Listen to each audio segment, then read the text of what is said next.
که غواړې چې د نفس او د شیطان د شر څخه محفوظ سي، که غواړې چې الله تاسو ته یو سکیورټي درکړي چې هغه تا د شیطان څخه او د نفس د شر څخه محفوظ وساتي، نو دغه یو حدیث ضرور د سره واورئ. ابن عمر رضی الله عنهما سره روایت دی، دی فرمایي وای چې کله به موږ د نبی اسلام سره په یو مجلس کې ناستو، نو نبی اسلام به دغه استغفار د دعا چې د هغه ډېرې زیاته وغوښته: رب اغفر وتب علي انك انت التواب الرحيم، رب اغفر وتب علي انك انت التواب الرحيم.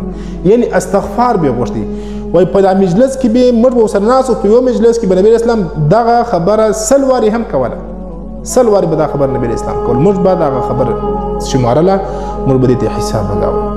نو استغفار دا دعا ده، دې سره ګناهونه الله تعالی بخشي، انسان چې کوم مصیبتونه پریشانی چې دي هغه په دې سره لري کیږي، او په دې سره انسان د شیطان د نفس د شر محفوظ کیږي.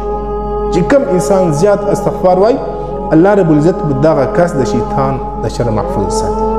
نو یو ښایسته حدیث دی، ضرور در سره شیر کی مخته الله رب العزت تاسو ته اجر او ثواب درلري.